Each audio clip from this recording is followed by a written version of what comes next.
Ó, você de casa até pode se considerar moderninho, porque encarou alguns tabus de forma mais natural, em pleno século XXI.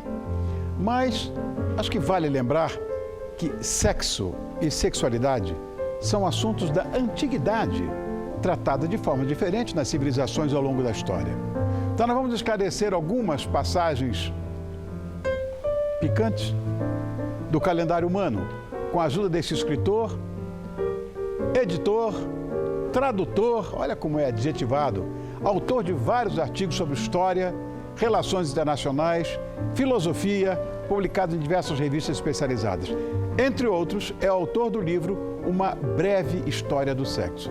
Boa noite, Cláudio Banco, prazer em te rever. Como é que você está? É meu prazer. Quanto tempo você não vem? Faz 6 anos já. Você está brincando comigo? 6 anos que eu te vi. Eu estou ficando um dinossauro. Senta aí, Cláudio. Coisa terrível. Como passa o tempo? Voa, né? Meu Estala os dedos e... Ai. Cláudio, a nossa polêmica acaba envolvendo o sexo. Muito bem, nós vamos a uma delas que faz referência a um caso recente aqui no Brasil. Afinal, qual a diferença entre pornografia e arte cênica? Existe? Sim, existe. A arte erótica, o sentido da arte erótica é evocativo, né? Ela serve para inspirar e explora a beleza do corpo humano, né? Já a pornografia não. A pornografia, ela objetifica o corpo. Ela torna o corpo um objeto e para usufruto. É uma coisificação, né? Não uma inspiração, né? Ah, que coisa bonita. Pois é, isso é um quadro de arte erótica. Como eu disse, ele evoca, ele inspira. O tema é estético, né? A mesma coisa é isso. Isso é um quadro já do século XIX. É um Ingres, né? Sim. Ingres. Esse já é mais moderno, você vê a luz desse quadro, muito é uma lindo, coisa maravilhosa, né? E valorizando, né, as formas humanas. Que remete né? até a Rembrandt, essa luz, hein? Sim, sem dúvida, da escola holandesa, né? Os claros, XVII, exatamente, os é a claros paixão da minha vida. Eu também. História e arte. Nem digo. Estamos bem na fita. Muito lindo, né? Sim. Agora, porque essa polêmica envolveu aquela história do cara que estava nu, Sim. com crianças apalpando e tal. E teve uma gritaria por parte da sociedade, né? E foi exatamente sobre isso que eu queria falar. Sem dúvida. Isso é uma coisa que, desde que o Marcel Duchamp escreveu um urinol num concurso de esculturas, é claro que ele foi recusado, mas a arte, qualquer coisa é válida, desde que o artista consiga convencer o público de que aquilo é arte, né? E hoje, inclusive, por influência do Duchamp, Joseph Beuys, outros, né, artistas, as instalações estão tomando cada vez mais espaço, né? Mas o que eu penso que a arte, você sabe muito bem disso, né? Ela reflete o espírito da sociedade, né? O zeitgeist, né? Nós estamos vivendo uma sociedade doente, uma sociedade problemática, com uma crise de valores incríveis, né? Então, existem instalações. A gente tem a Marina Abramović, com aquela belíssima instalação Olhar do Artista. Aquilo existe uma troca, aquilo é evocativo. Mas voltando ao Duchamp, que fazia qualquer coisa por qualquer coisa para aparecer, a gente corre esse risco, sim.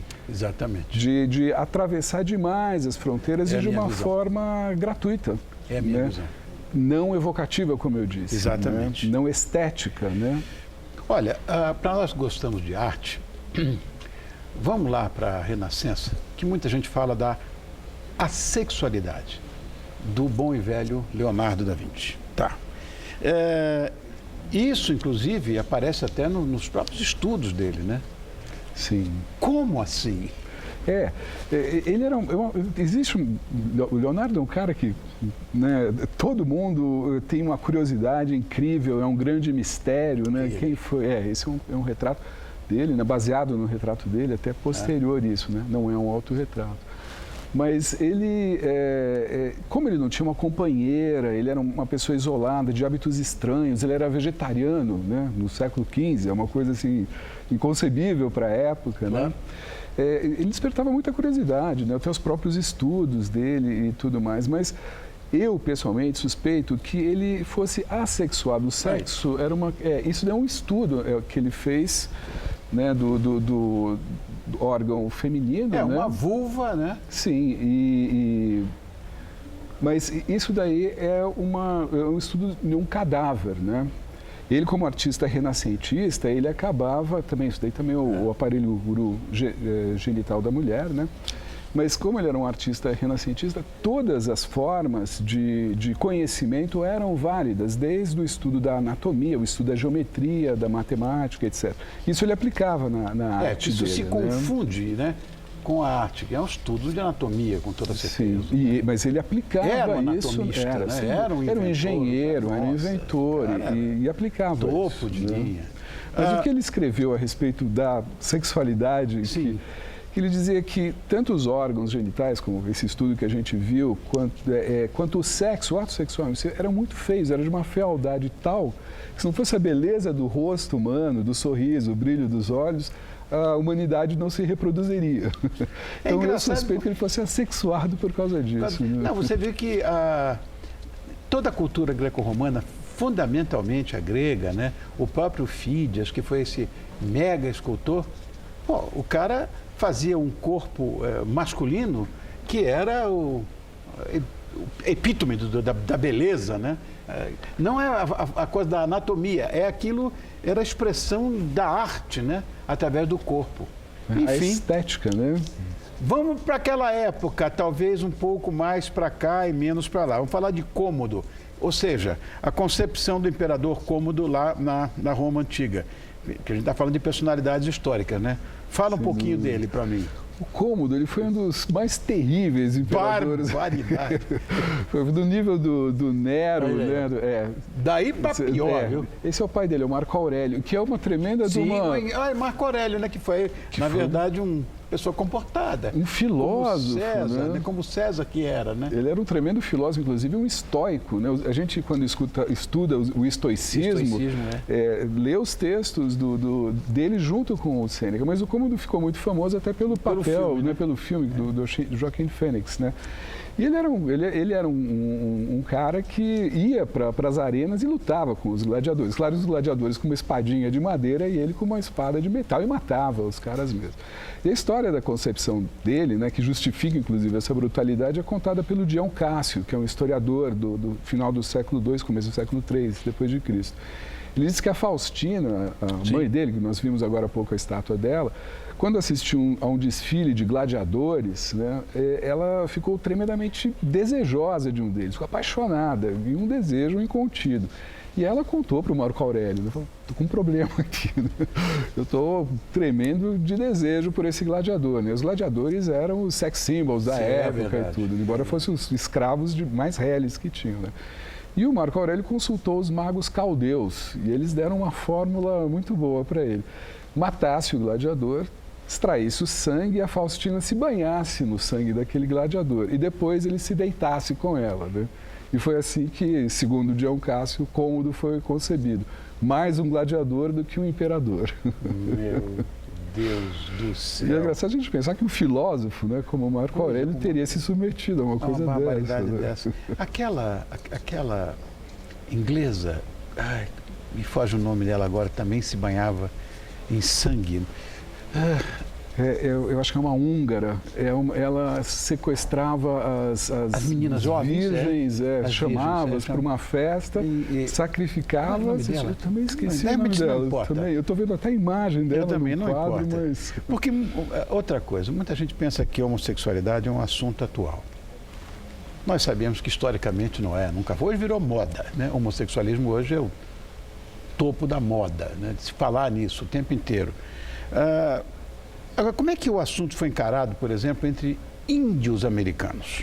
Pois é, curioso isso, Rony. A gente vê nessas culturas primevas esse comportamento, como você disse, tão discutido atualmente. Isso é normal, isso não é normal, isso é uma doença. Mas veja, nas culturas primevas é uma coisa comum. Entre os índios americanos nós temos os dois espíritos, os chamados dois espíritos. né, que os nativos norte-americanos, eles reconhecem 5 gêneros: homens, mulheres, 2 espíritos masculinos, 2 espíritos femininos e os transgêneros.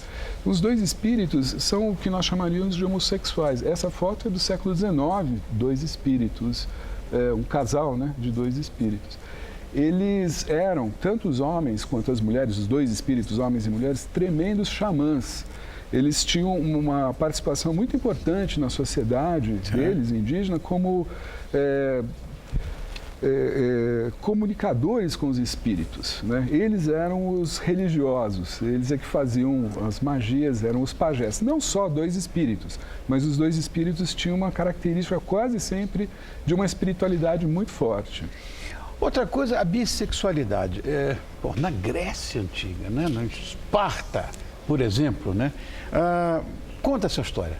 Pois é, na Grécia Antiga, a bissexualidade era encarada como uma coisa mais ou menos normal. Não é tão normal quanto a gente pensa.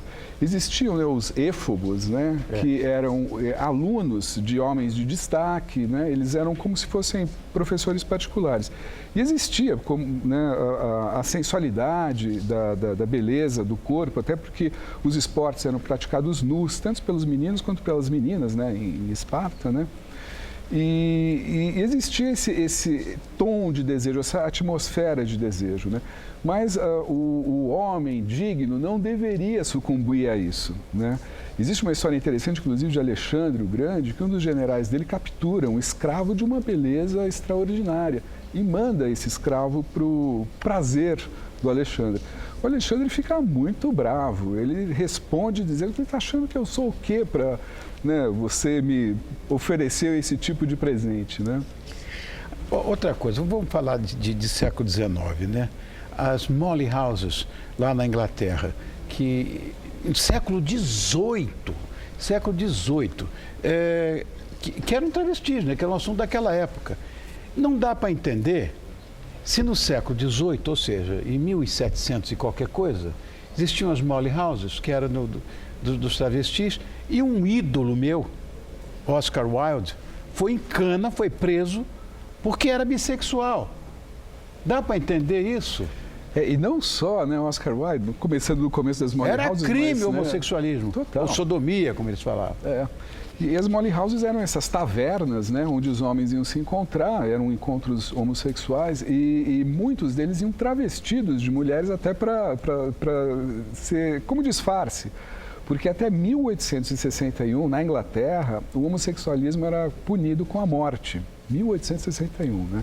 Como você disse, em 1895, Oscar Wilde foi condenado por pederastia, né? E foi condenado a trabalhos forçados. Ele foi solto 5 anos depois de passar uma pena terrível e morreu pouco depois, provavelmente por causa que o corpo dele ficou debilitado, de fazer trabalhos gelados. Imagina.